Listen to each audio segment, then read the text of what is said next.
Today we are going to discuss our presence on the internet, as in how we present ourselves. We will also touch on what really needs to be shared, kind of like the do's and don'ts, and talk about how privacy is the best policy. When it comes to the internet, especially with social media, privacy is very important. Social media can be defined by the Merriam-Webster Dictionary as forms of electronic communication through which users create online communities to share information, ideas, personal messages, and other content. Other content just means things like photos and videos that people have made, or even found online. Social media has become a huge part of today's society. Now we're going to take a look at an interview about social media and internet safety.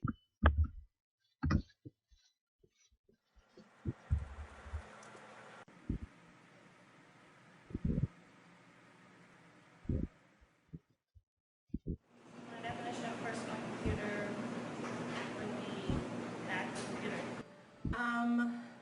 Like my laptop or my phone. I think my phone is a personal computer. Anything that can like browse internet, but is like for yourself. Okay. I would say a personal computer is a computer of your own, usually like a laptop or something that you don't share with other people. Has all your personal information on it. I have not heard of that. Maybe a different form of data that allows you to do something. I would think of like megabytes, I don't know, and stuff like streaming through the internet. Yes, if you're a hacker. Definitely. I don't think it's possible. Yeah, I have a password, but it's possible to hack into it, I would say. Possibility, yes. I would hope not, but I imagine it's possible. Twitter, Instagram, and Facebook are three of the most popular social media sites in today's society. They have quite a few similarities to each other. Actually, all of them allow for photo and video sharing. They also allow the sharing of messages. This is more specific for Facebook and Twitter. Instagram focuses mostly on pictures and videos, but messages can be shared through those or in the captions. Another difference would be that for connecting with others, Facebook has something called friending, while Twitter and Instagram have connection through follows. Social media connects with Google Analytics with what's called the hashtag. A hashtag connects users to similar posts because they use that hashtag to relate to a certain group.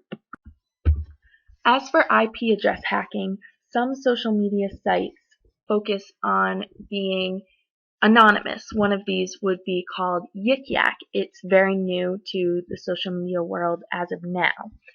But many people feel extremely comfortable using it because of the anonymity, but unfortunately there's still IP address tracking, which means they can use an IP address that's given to every computer when it is connected to the internet, and they can find the location from where the content came from. So in reality, you aren't truly anonymous. These are some tips for using the internet, especially with social media. You should always present yourself the way you want to be perceived. Unfortunately, when we are sharing content online, it is often that we could say something that you mean one way, but someone takes it another way.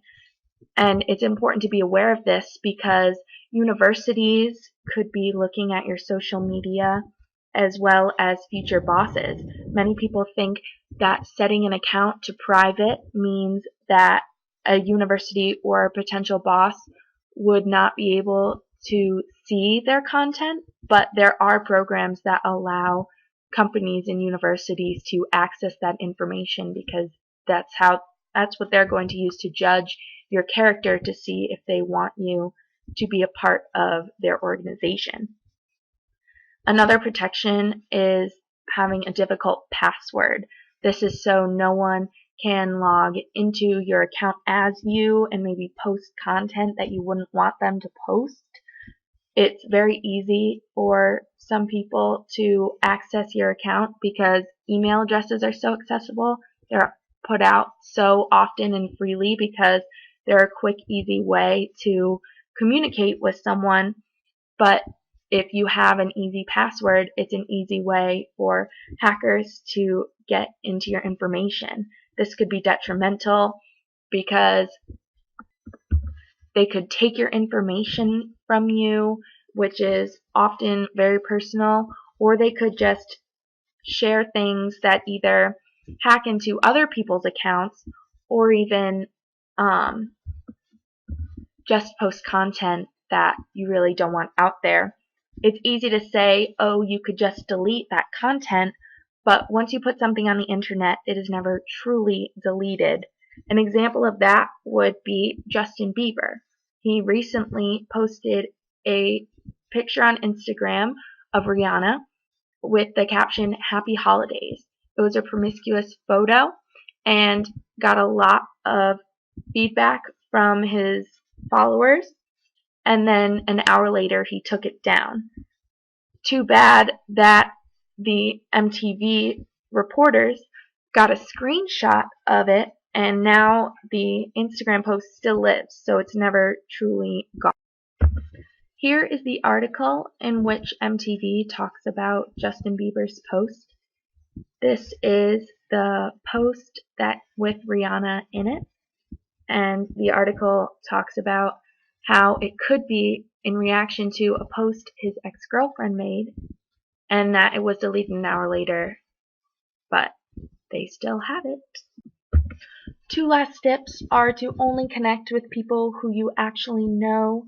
That way there's less of a chance that anything bad could ever happen to your information, or you could start talking to someone who is actually very creepy. And then last but not least, turn off location services.